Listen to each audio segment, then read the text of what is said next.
So நீங்கள் எடுக்கக்கூடிய மருந்துகள் சித்த மருந்துகள் ஆனாலும் சரி இல்லை நவீன மருந்துகள் ஆனாலும் சரி அதனுடன் பேரலாக இதையும் ஃபாலோ பண்ணும் பொழுது உங்களுக்கு இன்னும் நல்ல இம்ப்ரூவ்மெண்ட் தெரியும். ஸோ அதில் முதல் எடுக்கக்கூடிய மூலிகை என்ன அப்படின்னா லவங்கப்பட்டை. பட்டைன்னு நம்ம சொல்லுவோம் பார்த்தீங்களா, யூஸ்வலாக பிரியாணிக்கெலாம் அரைச்சு கரம் மசாலாக்கெலாம் போடக்கூடிய பட்டை. ஸோ அந்த பட்டை தான் முதல் இது. ஏன் பட்டை நம்ம யூஸ் பண்ணுறோம் அப்படின்னா பட்டைக்கு என்ன தன்மை இருக்குன்னா வாசோடைலட்டேஷன், அதாவது இரத்த நாளங்களை செய்யக்கூடிய தன்மை எதுக்கு இருக்கு அப்படின்னா இந்த லவங்க பட்டைக்கு இருக்கு. யூஸ்வலா இதுக்கு நம்ம ப்ரிஃபர் பண்றது நார்மலா இருக்கக்கூடிய பட்டையை விட சுருள் பட்டை அப்படின்னு சொல்லக்கூடிய சிலோன் பட்டையை தான் யூஸ் பண்ணணும். ஸோ இந்த பட்டையை நம்ம என்ன பண்ணணும் அப்படின்னா நல்லா நம்ம கட்டை விரல் அளவுக்கு எடுத்து இரவு நல்லா ஒரு 2 டம்ளர் தண்ணீர்ல சுத்தமான நீர்ல ஊற வச்சிடணும். ஊற வச்சுட்டு மறுநாள் காலையில என்ன பண்ணணும்னா லைட்டா அதை உடைச்சு விட்டுட்டு நல்லா கொதிக்க வைக்கணும். கொதிக்க வச்சுட்டு 2 டம்ளர் என்னவாகணும் அப்படின்னா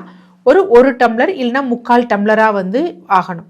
ஸோ அதை வடிகட்டி காலையும் மாலையும் இது மாதிரி செஞ்சுக்கணும். காலையில் குடிக்கணும் அப்படின்னா இரவில் ஊற வைக்கணும், மாலை நேரங்களில் குடிக்கணும் அப்படின்னா காலை நேரங்களில் ஊற வைக்கணும். ஸோ ஊற வச்சுட்டு நல்லா பாயில் பண்ணி 2 டம்ளரை 1 டம்ளர் இல்லை 3/4 டம்ளர் அளவுக்கு வற்ற வைக்கணும். வற்ற வச்சுட்டு எடுக்கணும். எப்படி எடுக்கணும் அப்படின்னா எம்டி ஸ்டமக்கில் எடுக்கணும். நம்ம காலையில் பிரேக்ஃபாஸ்ட் சாப்பிட்றதுக்கு 1 மணி நேரத்துக்கு முன்னாடியும் அதே மாதிரி மாலை நேரத்தில் யூஸ்வலாக டீ மாதிரி எடுத்துக்கணும். இதில் சர்க்கரை இல்லை நாட்டு வெல்லம் சேர்க்கலாமான்னா யூஸ்வலாக இதுவே இனிப்பு சுவை தான், அதனால ஒன்றும் பிரச்சனை இல்லை, எடுத்துக்கலாம். எதற்காக இது எடுக்கிறோம் அப்படின்னா இது வாசோ டைலட்டேஷனாக வேலை செய்யுது. ஸோ அந்த மாதிரி 2 வேலையும் எடுத்துக்கிறப்ப இது என்ன ஆகும் அப்படின்னா நம்மளோட பிளட் ப்ரெஷர் லெவலை குறைக்கும்.